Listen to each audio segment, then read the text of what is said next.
নমস্কার। নতুন এবং পুরানো সকল প্রিয় বন্ধুরা, মধুমিতা সাপুই চ্যানেলে তোমাদের সবাইকে স্বাগত জানাই।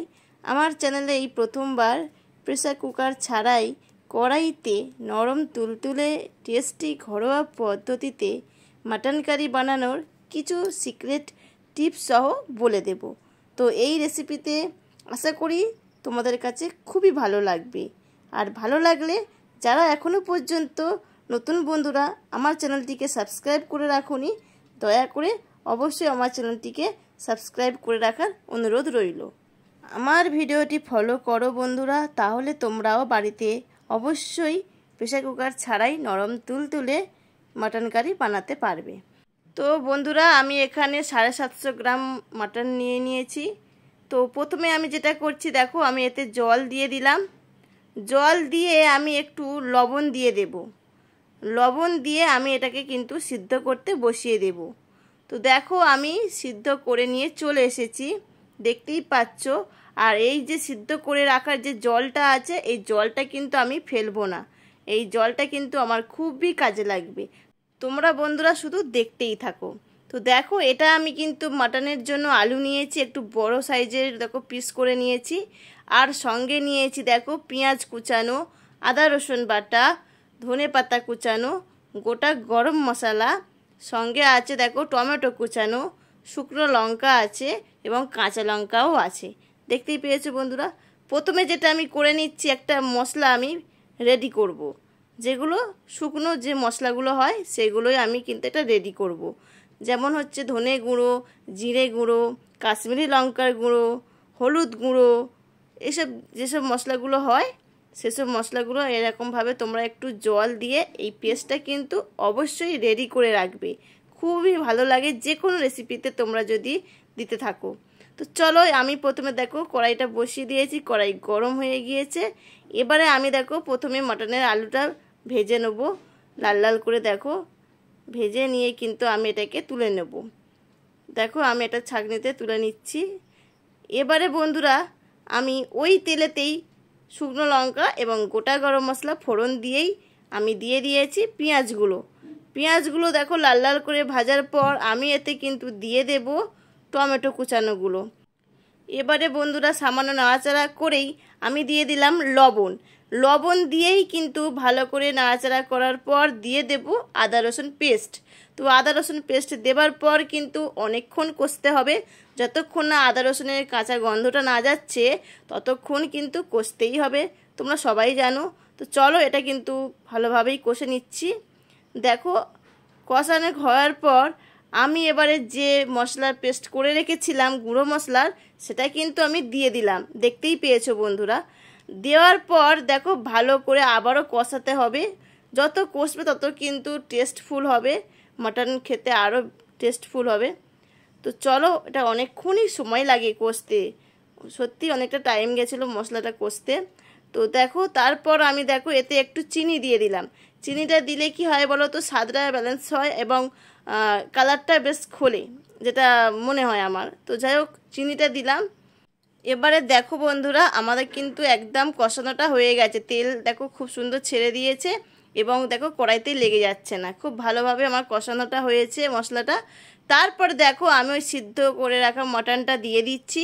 তোমরা বন্ধুরা একবার এইভাবে ট্রাই করবে, অবশ্যই তখন জানতে পারবে সত্যি খুব সহজেই কিন্তু কড়াইতে নরম তুলতুলে মাটন রান্না করা যায়।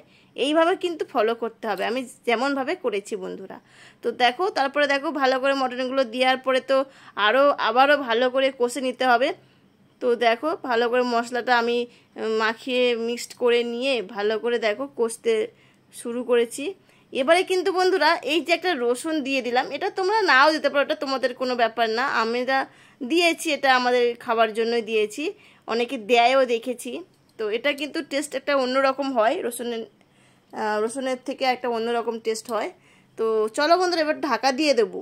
ঢাকা দিয়ে কিন্তু মাটনটা রান্না করতে হবে, তবে কিন্তু ঠিকঠাক নরম তুলতুলে হবে। ঠিক আছে বন্ধুরা। তো আবার ঢাকনাটা খুলেছি, দেখতেই পাচ্ছ। আবারও দেখো কষে নিচ্ছি ভালো করে। তারপরে আমি কিন্তু দিয়ে দেবো দেখো ভেজে রাখা ওই আলুটা দিয়ে দেখো আবারও ভালো করে আমি কষে নিচ্ছি।